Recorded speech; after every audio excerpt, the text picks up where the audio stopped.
எடுத்துக்கலாம். அதுக்காக வந்து ஒரு ஆக்சிடென்ட் ஆனிச்சு அப்படிங்கிறதுக்காக அவங்களுடைய கேஸ் வந்து சேஞ்ச் ஆனாலும் அவங்க கைரேகை இது எல்லாம் அவங்க பாஸ்போர்ட் ஆனால் இன்னும்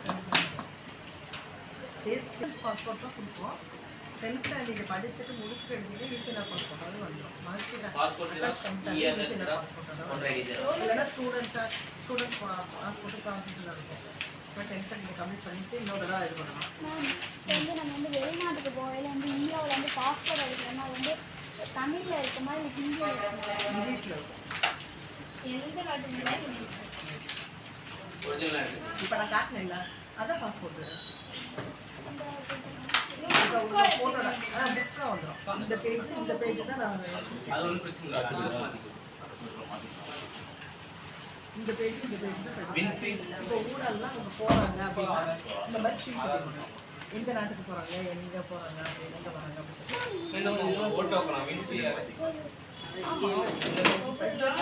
ஒவ்வொரு நாட்டுக்கு இப்போ 10 செப்டம்பர் 2018 எந்த ஊர் போயிருக்காங்க, மலேசியா போயிருக்காங்க.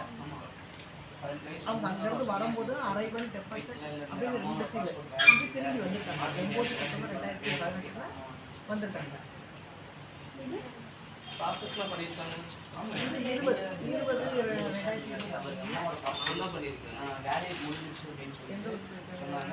ஏர்போர்ட்ல கிளம்பிட்டாங்க.